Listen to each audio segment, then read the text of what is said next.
Hello friends, अस्सलाम वालेकुम and welcome to the Anu TV. दोस्तों, मॉडर्न टेक्नोलॉजी जिसके इस्तेमाल ने इंसानों को कामयाबी के एक आला दर्जे पर पहुंचा दिया है, लेकिन मुसलमान होने के नाते हमारा ये मानना है कि ये सब टेक्नोलॉजीज अल्लाह ताला की तरफ से ही इंसान को दी गई हैं, क्योंकि जिस अकल से हम इस टेक्नोलॉजी तक पहुँच पाए हैं वो अकल बेशक हमें अल्लाह ताला नहीं दी है, लेकिन मॉडर्न टेक्नोलॉजी बनाने वाले कुछ लोगों का पॉइंट ऑफ व्यू हमसे बिल्कुल मुख्तलिफ है। उनके मुताबिक ये टेक्नोलॉजीज हमें सिर्फ दज्जाल और कुछ शैतानी ताकतों की वजह से मिली है। तो दोस्तों, आज की इस वीडियो में हम इसी बारे में डिस्कस करेंगे कि टेक्नोलॉजी का क्या वाकई कुछ ब्लैक पावर्स के साथ ताल्लुक है या नहीं। तो वीडियो शुरू करने से पहले ये कहना चाहूंगा कि अगर आप चैनल पर नए हैं तो इस चैनल को सब्सक्राइब कर लें और साथ ही बेल आइकन को प्रेस कर लें ताकि इस चैनल की नई वीडियोस की आने वाली नोटिफिकेशंस आपको वक्त पर मिल सकें। तो दोस्तों, वीडियो शुरू करते हैं। उम्मीद करता हूँ आपको पसंद आएगी। दोस्तों, जैक पार्सन्स नामी ये साइंसदान यूएस का सबसे बड़ा रॉकेट इंजीनियर था।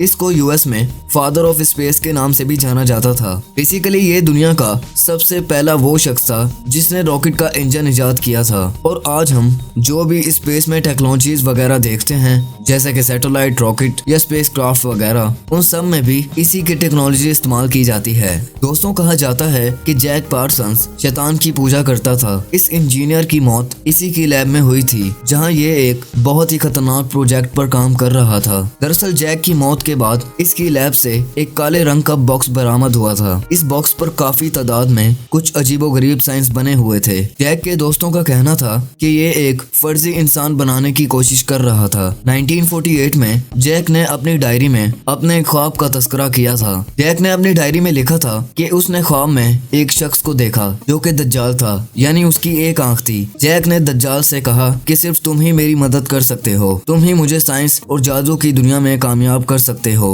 आज इंसान टेक्नोलॉजी में काफी आगे निकल चुका है और टेक्नोलॉजी भी ऐसी कि इंसान के मुंह से सिर्फ यही अल्फाज निकलते हैं कि ये भला कैसे हो सकता है, ये तो कोई जादू ही लगता है। बेसिकली हम लोग दज्जाली दुनिया में पूरी तरीके से इंटर हो चुके हैं और अब ये सिर्फ अल्लाह ताला ही जानते हैं कि दज्जाल कब आएगा और किस शक्ल में आएगा। मगर जैसे जैसे टेक्नोलॉजी में मजीद इजाफा हो रहा है, देखने से ऐसा लगता है कि अब दज्जाल की आमद दूर नहीं। आज के दौर में हम लोग सेकंड से भी कम वक्त में अपना पैगाम दुनिया के एक कोने से दूसरे कोने तक बहुत आसानी से पहुंचा सकते हैं और आज के दौर में अब दूसरे सियारों पर भी जिंदगी गुजारने के असरात मिल चुके हैं। दोस्तों, यूएसए के एक बहुत ही फेमस स्कॉलर शेख हमजा कहते हैं कि जिन साइंसदानों ने टेक्नोलॉजी को इस वक्त इसके अरूज तक पहुंचाया है, उन सब का ताल्लुक कहीं न कहीं इल्यूमिनाती से लाजमी था। और एक बार शेख हमजा ने एक फेमस फिलोसोफर फ्रांसिस बेकन की एक किताब जिसका नाम नॉलेज इज पावर है, इसका रेफरेंस देते हुए कहा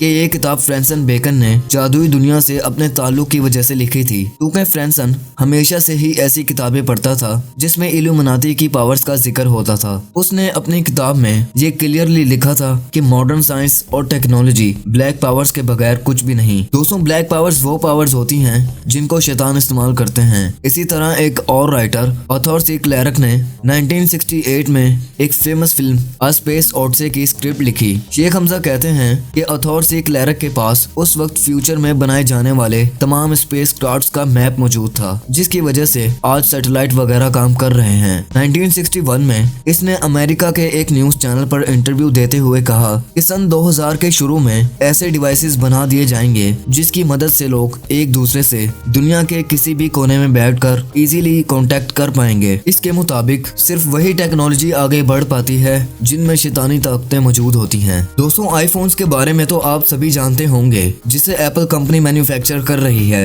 एप्पल कंपनी का भी यही मकसद है कि लोगों को ज्यादा से ज्यादा टेक्नोलॉजी की तरफ लाया जाए और ये कंपनी भी इल्यूमिनाती ग्रुप का एक बहुत बड़ा हिस्सा है। अब Apple company transhuman technology पर काम कर रही है। ये एक ऐसी टेक्नोलॉजी होती है जिसमें इंसान और मशीन्स को मिलाकर एक नई नस्ल जनरेट की जाती है। इसे ये लोग सिंगुलैरिटी का नाम देते हैं। गूगल कंपनी में काम करने वाले कॉर्सवे नामी शख्स का कहना है कि 2045 में हम इंसान और मशीन्स को मिलाकर एक नया इंसान बना देंगे। ऐसे घटिया काम करके ये लोग सिर्फ नाउज बिल्ला खुदा ताला का दर्जा हासिल करना चाहते हैं, जो कि इन्हें कभी ख्वाब में भी नहीं मिल सकता। दोस्तों, अगर आप खुद पूरी दुनिया को डिस्कवर करते हैं तो आपको सिर्फ दो ही चीजें अरूज पर मिलती हैं, एक टेक्नोलॉजी और दूसरा ब्लैक पावर्स यानी इल्यूमिनाती। दोस्तों, आपको क्या लगता है कि क्या वाकई टेक्नोलॉजी और ब्लैक पावर्स का आपस में कॉन्टेक्ट है या नहीं? कमेंट सेक्शन में मुझे जरूर बताएं। आज के लिए बस इतना ही। वीडियो पसंद पसंद आए तो लाइक जरूर कर दें, चैनल को सब्सक्राइब कर दें और साथ ही बेल आइकन को प्रेस कर लें। तो मिलते हैं अगली वीडियो में, तब तक के लिए अपना और अपने घर वालों का बहुत ख्याल रखें। अल्लाह हाफिज।